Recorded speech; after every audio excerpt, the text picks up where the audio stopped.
Students, in this video we are going to discuss about pollination. Pollination का मतलब होता है जब pollen grains एंथर से स्टिग्मा पर ट्रांसफर होते हैं, that is called pollination. आपने पढ़ा है एंथर के अंदर जो pollen grains होते हैं वो एंथर के अंदर जो स्टेमन्स होते हैं उसके अंदर pollen grains होते हैं ना, तो वो जब एंथर से स्टिग्मा पर ट्रांसफ़र हो जाते हैं that is called pollination.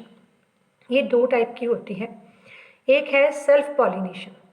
Self pollination का मतलब होता है जब पॉलन ग्रेन्स ट्रांसफ़र हो रहे हैं anther to stigma of the same plant. Same plant में भी दो कंडीशंस हो सकती हैं. एक तो सेम फ्लावर, अगर सेम फ्लावर में ही पॉलन ग्रेन्स ट्रांसफ़र हुए हैं एंथर से स्टिग्मा तक तो दैट इज़ कॉल्ड ऑटोगैमी. और अगर सेम प्लांट की फ्लावर्स हैं पर अलग अलग फ्लावर्स हैं तो अलग अलग फ्लावर्स में अगर ट्रांसफ़र हुए हैं तो जीटोनोगैमी कहते हैं. लेकिन ये होना एक ही प्लांट में है. अगर सेम फ्लावर में हुआ तो ऑटोगैमी और अगर अलग अलग फ्लावर्स में हुआ तो जीटोनोगैमी, यानी कि एक फ्लावर के जो पॉलन ग्रेन्स हैं वो दूसरे फ्लावर के स्टिग्मा पर गिर जाएंगे. ठीक है. दूसरी टाइप की पॉलिनेशन होती है जिसको हम कहते हैं क्रॉस पॉलिनेशन. इसमें पॉलन ग्रेन्स ट्रांसफ़र होते हैं from anther to stigma of the different plants of the same species. Same species का मतलब है जैसे कि अगर प्लांट मान लो सनफ्लावर का है तो सनफ्लावर के प्लांट के जो पॉलन ग्रेन्स है वो सनफ्लावर के प्लांट के फ्लावर के ऊपर ही गिरेंगे. तो लेकिन अलग अलग प्लांट्स के ऊपर, सेम प्लांट में ये नहीं होगी. That is called cross pollination. अब जो सेल्फ पॉलिनेशन होती है वो तो मोस्टली अपने आप हो जाती है. ठीक है.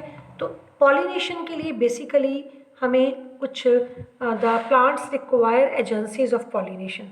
ये दो तरह की हो सकती हैं, या तो लिविंग या फिर नॉन लिविंग. जो लिविंग एजेंसीज हैं पॉलिनेशन के लिए वो तो हैं जैसे बैट्स, बर्ड्स, इंसेक्ट्स. जैसे इंसेक्ट्स एक फ्लावर पे बैठे तो उनके ऊपर पैरों के साथ वो पॉलन्स लग गए, वो येलो सा पाउडर होता है, और फिर वो जब दूसरे फ्लावर के ऊपर जाके बैठेंगे वो वहाँ उसको छोड़ देंगे. That is biotic agencies, living organisms. और दूसरे होते हैं एबायोटिक एजेंसीज, नॉन लिविंग, जैसे कि विंड है और वाटर है. हवा के साथ भी पॉलन्स एयर में घूमते हुए कहीं भी दूसरे प्लांट पे जाकर गिर सकते हैं. वाटर में भी बहकर वो कहीं पर भी जाके गिर सकते हैं. तो they are the two agencies, biotic and abiotic agencies. अब जब पॉलन ग्रेन्स गिर गए फ्लावर में, चाहे सेम फ्लावर में, चाहे डिफरेंट फ्लावर में, चाहे डिफरेंट प्लांट में, तो फर्टिलाइजेशन हो जानी है.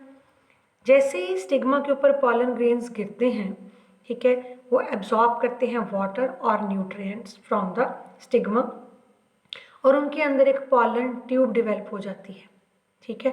वो पॉलन ट्यूब निकल जाती है स्टाइल से, फिर ओवरी तक पहुंचती है. इस पॉलन ट्यूब के अंदर जो पॉलन ट्यूब बनती है उसके अंदर एक तो न्यूक्लियस होता है, ट्यूब न्यूक्लियस. दो मेल गैमेट्स होते हैं. तो पॉलन ट्यूब जो है वो ओव्यूल के अंदर एंटर करती है. एक छोटा सा होल होता है जिसको कहते हैं माइक्रोपाइल. तो माइक्रोपाइल एंड से वो अंदर एंटर करती है और ओव्यूल के इंटीरियर में पहुंच जाती है. जब वो इंटीरियर में पहुंचती है तो जो ट्यूब होती है वो बर्स्ट हो जाती है. बर्स्ट होके अपने गैमेट्स, जो मेल गैमेट्स हैं, वो रिलीज़ कर देती है. अब एक मेल गैमेट ओव्यूल के अंदर एग के साथ जुड़ जाएगा और जो जुड़ेगा तो बनेगा जाइगोट, डिप्लॉयड. डिप्लॉयड मतलब जिसमें दो सेट ऑफ क्रोमोसोम्स होंगे, क्योंकि each gamete will contain one set of chromosome. और इस प्रोसेस को कहते हैं सिनगैमी. जब जाइगोट जो होता है बार मल्टीप्लाई करता है और एम्ब्रियो में कन्वर्ट हो जाता है. जो सेकेंड मेल गैमेट होता है वो फ्यूज़ कर जाता है विद द पोलर न्यूक्लियाई, जो सेंट्रल सेल है. ठीक है. और वो बनाता है एंडोस्पर्म सेल. इसको कहते हैं ट्रिपल फ्यूजन, क्योंकि जो पोलर न्यूक्लियाई है, सेंट्रल सेल जो है उसके अंदर दो न्यूक्लियस हैं. एक मेल गैमेट हो गया, 3 सेल हो गए टोटल, इसलिए उसको ट्रिपल फ्यूजन कहते हैं. तो जो प्राइमरी एंडोस्पर्म होता है बाद में वो डिवाइड करता है और न्यूट्रिटिव टिश्यू बन जाता है जिसको हम एंडोस्पर्म कहते हैं. ठीक है. एंडोस्पर्म का काम क्या है? मेनली एम्ब्रियो को नरिश करना, डेवलपमेंट के दौरान उसको नरिशमेंट देना. ठीक है. तो इस तरह से डबल फर्टिलाइजेशन यहाँ पर हो गई. एक मेल गैमेट एग से जुड़ा, जाइगोट बना, दूसरा मेल गैमेट जो है सेंट्रल सेल से जुड़ा एंडोस्पर्म बना, तो 2 फ्यूजन हुए ना, तो इसलिए इस प्रोसेस को कहते हैं डबल फर्टिलाइजेशन, 2 बार हो गया। ठीक है, इनमें 2 मेल गैमेट्स हैं, दोनों यूज हो गए फर्टिलाइजेशन में, एक यूज हो रहा है एग सेल के साथ और दूसरा फ्यूज हो रहा है पोलर न्यूक्लियाई के साथ। इसी चीज़ को अब हम डायग्रामेटिकली समझते हैं, जो मैंने आपको अभी समझाई थी। दैट इज़ अब हम डायग्रामेटिकली इसी चीज़ को अंडरस्टैंड करते हैं कि कैसे फर्टिलाइजेशन होती है। ठीक है, इसमें आप देख सकते हैं, ध्यान से अगर देखें आप तो इस चीज़ में आप देख सकते हैं फर्टिलाइजेशन के लिए ये चीज़ आप देखिए ध्यान से।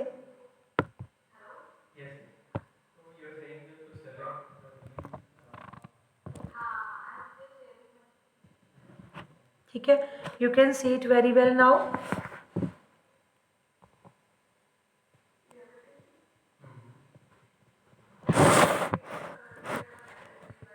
This is a clear picture. Now देखिए आप, ये है स्टिग्मा, ये है स्टाइल और ये है ओवरी।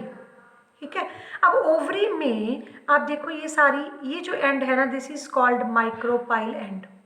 इसके अंदर ये जो सेंट्रल सेल है दैट इज एग सेल, और ये 2 साइड पर जो सेल्स हैं, ये जो साइड पर सेल्स हैं उनको हम कहते हैं synergids. They are called synergids.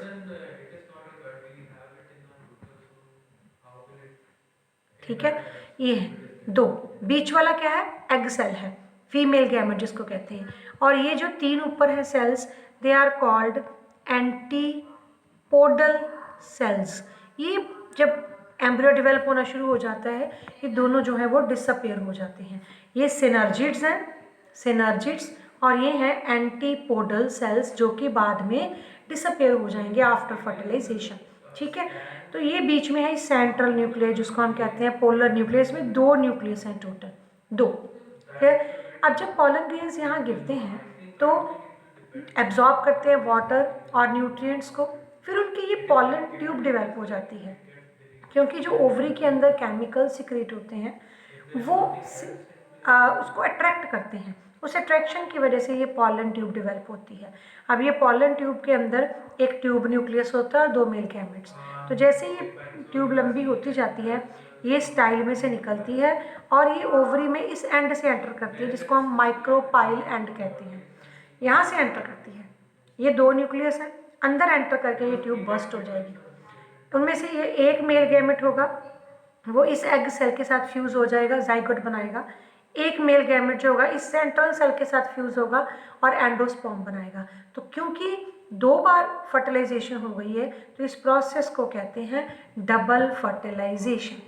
ठीक है, अब जब फर्टिलाइजेशन हो गई, एम्ब्रियो बन गया, ये जो जाइगोट बना यहाँ पर मेल और फीमेल गैमेट से, ये जाइगोट लगातार मल्टीप्लाई करता है, लगातार मल्टीप्लाई करता है और मल्टीप्लाई करते करते ये बन जाता है एक एम्ब्रियो। ठीक है, और एंडोस्पर्म जो नरिश करेगा। तो जब सारी की सारी फर्टिलाइजेशन हो जाती है तो फर्टिलाइजेशन के बाद क्या होना है, फर्टिलाइजेशन के बाद जो चेंजेस होती हैं उनको हम कहते हैं post fertilization changes. Now they are called post fertilization changes. ठीक है, पोस्ट फर्टिलाइजेशन चेंजेस में अब क्या होगा, पोस्ट फर्टिलाइजेशन चेंजेस में सेपल्स, पेटल्स और स्टेमन्स खत्म हो जाते हैं, निकल जाते हैं।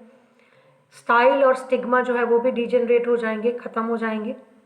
ओवरी जो है वो धीरे धीरे फ्रूट में कन्वर्ट होती है और जो ओव्यूल होता है उस अंदर जो उसके सीड्स बनते हैं। ठीक है, ओवरी फ्रूट में कन्वर्ट होती है और ओव्यूल जो होता है वो सीड्स में। ये कई बार 1 वर्ड क्वेश्चन आ जाता होता है। और जो इंटेग्यूमेंट्स होती हैं, जो वॉल्स होती हैं ओव्यूल की, वो बाद में सीड कोट बन जाते हैं। और जो फर्टिलाइज्ड एग है अभी मैंने बताया वो तो एम्ब्रियो बन जाता है और एम्ब्रियो से बाद में फ्यूचर प्लांट। और जो पोलर न्यूक्लियर है वो एंडोस्पर्म बनता है जो कि सीड की डेवलपमेंट के टाइम पे ज़रूरी होता है। कई बार सारा एंडोस्पर्म कंज्यूम हो जाता है और कई बार कंज्यूम नहीं होता। This is all about double fertilization in plants.